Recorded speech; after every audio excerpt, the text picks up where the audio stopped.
G'day guys, welcome back to Alliance War Season 32 now, my first season war in GOMP. I'm really excited for this. And so we were assigned Corvus, Proxima and also Nick Fury. But we were supposed to actually take 7 fights this war. So we got a Quake, Ghost and White Mags bans, pretty interesting. I think it was, in hindsight, it was probably a bit of a mistake on their part not banning Torch. Because, we didn't use Torch, but a few of our Alliance members did, and it definitely did work in this war. But yeah, we got Corvus and Nick for all our fights today. It was meant to be 7, but it actually turned into 6, and I'll explain why that turned into 6 a bit later on. But we're starting on a pretty familiar fight for us. This is the rank 3 thing on Node 2. So start at Path 5, we're on Path 5, and then we're going on to Path 6 later on. So he's got Ebb and Flow knockdown, and he also goes debuff immune for 8 seconds on knockdown. The last time we fought this fight, we did have the White Mags pre-fight, which does help a lot because it means we can, parry him when he buff immune. But it's definitely not needed. We have taken this fight without the White Mags pre-fight, and it's gone pretty smoothly. It just takes a bit longer. That's all. But because this was the first war of the season, I did have a bit of a, did take a bit of warming up to this war season, because in 2 weeks since the last season. Felt like ages, but that means we are a little bit rusty on our war gameplay, so we have to be extra. We parried him just when that protection came back, so we had to make sure not to punish him because he purified that stun debuff straight away. So luckily we did fall for that. I was trying to hit the block to get him to 15 charges, but that didn't work. We're going to throw the special 3 here right before the passive fury ends. It's going to give him power that we need to, build up to 15 rock charges. He can dump all of those to 1. He's at 12 now, so he hits in the block. That will do it. He throws the special 1, which is perfect. Exactly how we wanted that one to go. Now we obviously want to knock him down again to get that passive fury back. And yeah, it's going really, really well so far. About a minute and a half into the fight, he's most of the way down. Nick is hitting pretty hard. We didn't boost too much, but because this is actually the only fight we're taking on these boosts. The rest of the fights we take in this war are on one set of boosts. It takes 5 more fights, one set of boosts. This is our only Nick fight for the war.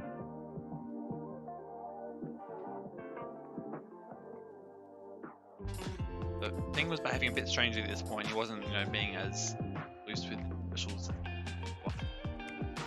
and the way he was behaving was a bit differently. We actually get clipped by that when we were dashing back. Luckily, he just threw a double medium combo, so it didn't take us too much. While we do have that safety in there of Nick's second life, I definitely don't want to trigger it because if we do go into that second life, we will be triggering things protection a lot of the time. I'm pretty sure. Correct me if I'm wrong, but I'm pretty sure we would be triggering things protection a lot of the time because our attack is inflated so much with. We get another special 3 with the passive fury that gets him down to 10%. Does trigger things protection, so we just want to wait that out. No reason to give him more power than he needs with the protection up. And we get a nice special 2 bait, and he's down. So yeah, overall not a terrible fight from Nick. Those 2 hits taken, but pretty clean. But now we're going to be boosting up really big because we got, like I said, 5 Corvus fights in a row, taking us all the way from Path 5, Section 1 to the end of Path 6, Section 2. So yeah, this is the next fight on Path 5, the Node 11. So the only difference here is he has heavy hitter instead of going debuff immune on knockdown. So it's not the worst placement. I'm in Infinity War, he can throw his heavy sometimes if your reparry isn't perfect, and I think he does throw the heavy a few times, but it's not the end of the world. It's only a small. But we've got the power start 1 boost of Force. Gonna last for at least 2 or 3 fights, I think 3. And ideally this would give us 3 Corvus charges. It definitely give us 2 because he's an Avenger and he's tech, but I do want the 3rd one because we want it later on. Although I'm not going to try to get it because this guy can be a bit annoying in the last 15%, especially with heavy hitter. So I want to if we don't have to, if we can't get the auto block, we can't get the auto block. I'd rather play it safe and just kill him quickly. So I want to knock him down again. He does throw the heavy there, so we want to get another reparry in. Stun him. We do that time. It's going to give us the passive fury. We've got 6 Corvus charges left, where we've got a special 2 ready to go. That gets him down to 5%. So almost got him down, but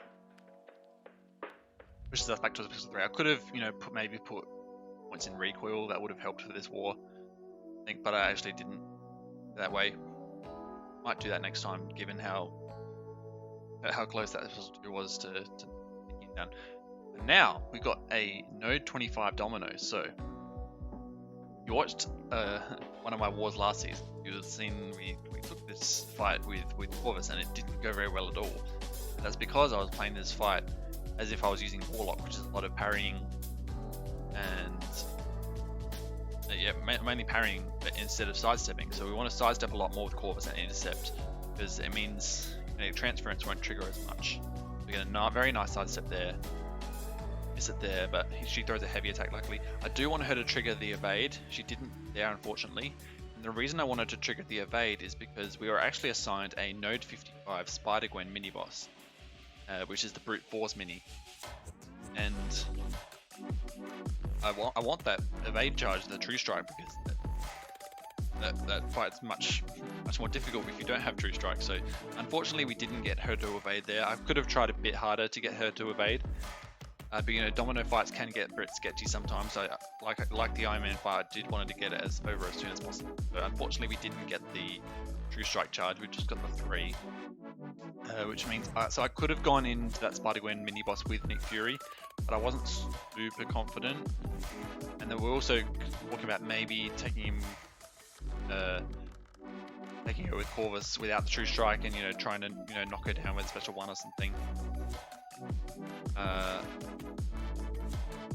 But it was also quite late for me in the war, so it was after midnight when it was open, so we ended up going for a rank 4 Shang-Chi. But I didn't talk about this fight at all. So this was an Apocalypse, start of node 6. I actually made a big mistake in not blocking soon after I was finishing a combo, and he ended up throwing his special 1, which took us a lot of the way down. But luckily it didn't kill us, because he did have a lot of prowess, but we were able to recover. So I think I was just a bit surprised that he threw his special 1. I wasn't ready to dex it. But Corvus is quite tanky, and yeah, luckily having those health boosts saved us. I mean, he probably would have survived without the health boosts, but it's always better to be safe than sorry. Now we have Mr. Negative, so nothing too special for this Mr. Negative. I'm not really sure why they placed him here, but ideally we don't want him to throw any specials. I'm quite confident in dodging his specials, but I want to avoid reverse controls if I have to. So I want to get to a special 2 right before he gets to a special 1, and yeah, he's down. Super simple fight for Corvus. Really not sure why they placed Mr. Negative there. Then our last fight of the war is not Spider-Gwen, it's Kingpin. So this is I think this is our only unstoppable armor fight for the war. Yeah, so it's Kingpin on node 39, so Epic Employee Intercept, and Mighty Charge, and really simple fight for Corvus. Also crumpling armor, that's not an issue. Willpower healing if we need it. We did pop a second power style 1 boost on that Mr. Negative fight. And so the only thing we need to watch out for here is unstoppable armor. His debuff shrugging isn't a big issue because we're going to be intercepting a lot of the time, not going to be parrying him. So we almost got to a special 2 in time, but I wanted to make sure that he didn't go unstoppable with the unstoppable armor there. So we waited it out. When we get another intercept here, we get it perfectly into a special 2, and he's down. So yeah, really simple war to start. Very clean, and yeah, looking forward to the rest of the wars. So we did actually win this war, first war of the season. It's always good to start off with a win, and our goal is to finish Masters this season, and it's a good step on the way to doing that. I don't think I mentioned before we were against Samurai Blood. I think they were a Platinum 2 Alliance last season, so we were definitely favourites for this one. They got a bit close, got a bit close. I only just saw this now, but yeah, we only won by 1 death. I think a lot of people were a bit, have usually a bit of rough starts on number 1. Getting back into the swing of nice 4 seasons after 2 weeks of off season, but a win's a win. We only won by 80 points, but we did the fight duration as a tiebreaker. We were miles ahead on that, but yeah, I'll take it. And yeah, we'll definitely have to improve this death count in the future, because we're not going to win any tier 1 wars with this count.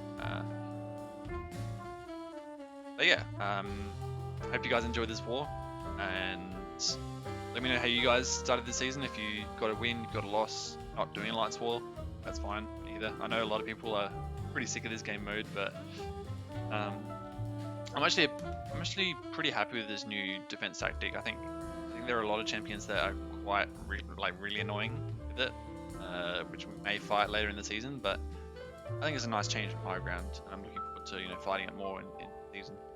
But yeah, thank you guys for watching, and I'll see you in the next war. Peace out.